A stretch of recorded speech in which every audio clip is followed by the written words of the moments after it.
മമ്മൂട്ടിക്ക് ഒരു 100 കോടി സിനിമ എന്ന പദ്ധതിയുമായിട്ട് വരുന്ന ചിത്രമാണ് പാട്രിയറ്റ് എന്ന് തമാശ രൂപേണയുള്ള കുറെ കമന്റുകൾ സോഷ്യൽ മീഡിയയിലൊക്കെ ഉണ്ട്. കാരണം മമ്മൂക്കയ്ക്ക് ഇതുവരെ ഒരു 100 കോടി ചിത്രമില്ല. മലയാള സിനിമ 100 കോടിയിലേക്ക് എത്തിയിട്ട് ഏതാണ്ട് 10 വർഷങ്ങൾ തികയാൻ പോവുകയാണ്. ഇന്ന് വരെ ഒരു മമ്മൂട്ടി ചിത്രവും 100 കോടി എന്ന മാന്ത്രിക സംഖ്യയിലേക്ക് എത്തിയിട്ടില്ല.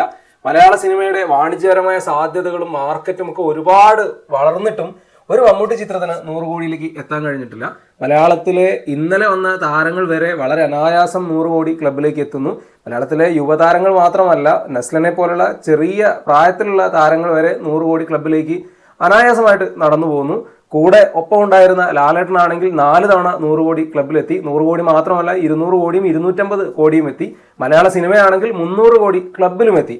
എന്നിട്ടും മമ്മൂക്കയ്ക്ക് ഒരു 100 കോടി ചിത്രമില്ല. അത് ശരിക്കും മമ്മൂക്കയ്ക്ക് ഒരു ബോക്സ് ഓഫീസ് സ്റ്റാർഡം ഇല്ലാത്തത് കൊണ്ടാണ് എന്നുള്ള പരാതികളുമുണ്ട്. കഴിഞ്ഞ കുറെ വർഷങ്ങളായിട്ട് ഇതിന്റെ പേരിൽ തന്നെ മമ്മൂക്ക ട്രോളുകൾ ഏറ്റുവാങ്ങുന്നുണ്ട്. അങ്ങനെയാണ് പാട്രിയറ്റ് സംഭവിക്കുന്നത്. പാട്രിയറ്റ് മലയാള സിനിമയിലെ തന്നെ ഏറ്റവും വലിയ ബഡ്ജറ്റ് ചിത്രങ്ങളിൽ ഒന്നാണ്. ചിത്രം സംവിധാനം ചെയ്യുന്നത് മഹേഷ് നാരായണനാണ്. മാത്രവുമല്ല, മമ്മൂക്കയോടൊപ്പം ലാലേട്ടനുണ്ട് പ്രധാന കഥാപാത്രമായിട്ട്. അതുപോലെ തന്നെ കുഞ്ചാക്കോ ബോബനുണ്ട്, നയൻതാരയുണ്ട്, ഫഹദ് ഫാസിൽ ഉണ്ട്. ഫഹദ് ഫാസിൽ വില്ലൻ റോളിലാണ് എത്തുന്നത്. ഇങ്ങനെ എല്ലാ സംവിധാനങ്ങളും ഉണ്ടായിട്ടും ചിത്രത്തിന് ഇതുവരെ കാര്യമായി ഹൈപ്പൊന്നുമില്ല. ചിത്രത്തിൻ്റെതായി ടീസർ വന്നു, സോങ് വന്നു, ഒരു അനക്കവുമില്ല. ഇപ്പോഴത്തെ ചിത്രത്തിന്റെ റിലീസും മാറ്റി വെച്ചിരിക്കുകയാണ്.